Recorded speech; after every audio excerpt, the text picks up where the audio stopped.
Il était une fois un petit garçon qui s'appelait Hugo. Hugo vivait dans une maison à Guéréquia, au nord de Britannia. L'histoire se déroule un soir où ses parents furent conviés à un bal qui finirait bien trop tard pour lui. C'est pourquoi ils appelèrent sa marraine, la fée Mélinda. Mélinda était douce, gentille.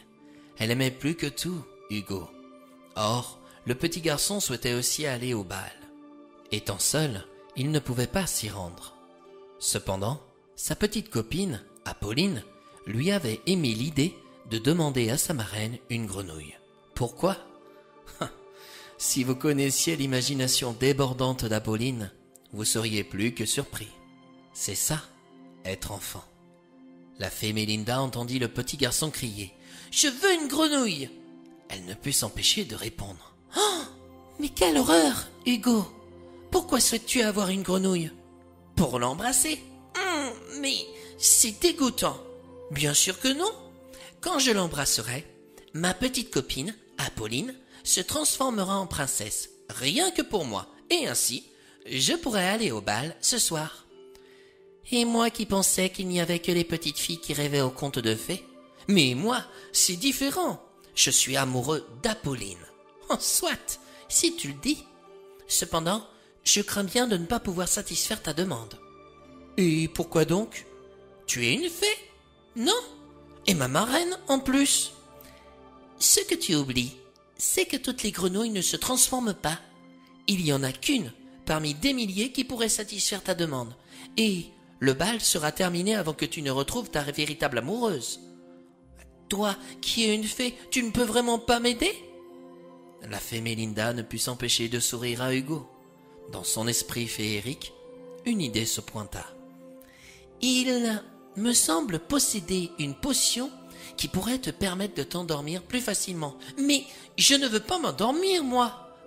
Pour aller au bal auquel se rendent tes parents, tu dois apparaître reposé. Ton visage doit être frais et séduisant. Et tu verras, dans quelques années, ta petite Apolline viendra te proposer d'aller danser sous une belle robe de princesse. Et ainsi, tu n'auras pas besoin d'embrasser des milliers de grenouilles. Non, je ne veux pas ta potion, s'entêta Hugo. Je sais ce que tu veux. Tu veux m'empoisonner, comme on a empoisonné Juste le Bon dans la demeure des 7 fées. Tu crois que je ne la connais pas, l'histoire, avec le coup du jus de pomme et tout le temps qu'il a passé à dormir ? Tu connais les contes et légendes de Britannia par cœur.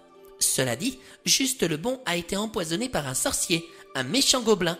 Moi, je ne suis pas une sorcière, mais une fée. Hugo regarda sa marraine, tout en demeurant soupçonneux.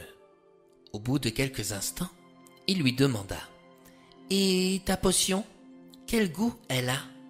Tu la connais déjà ?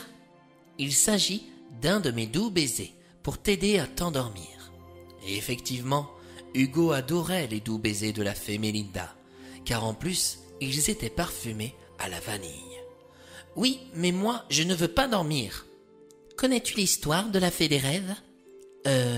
Oui, mais avec moi, ça ne fonctionne pas. C'est parce que tu n'y crois pas assez fort. Cependant, c'est bien parce que ton papa et ta maman ne sont pas là. Je vais te permettre d'aller faire un tour dans ces contrées oniriques. Et il y aura beaucoup de bonbons ? Bien sûr. Je pourrais nager dans une piscine avec ma copine Apolline au milieu d'un immense château. Tout ce que tu voudras. Oh yes !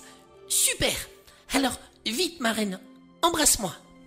La fée Mélinda lui demanda d'aller d'abord se brosser les dents, puis de se laver les mains. Hugo se coucha ensuite après s'être mis en pyjama. Mélinda l'embrassa enfin sur le front, puis, avec un petit coup de baguette magique, elle permit à l'enfant de trouver le sommeil. Quelques minutes plus tard, un sommeil où il peut rêver à des montagnes de friandises, y compris à arroser Apolline dans la piscine de son château personnel.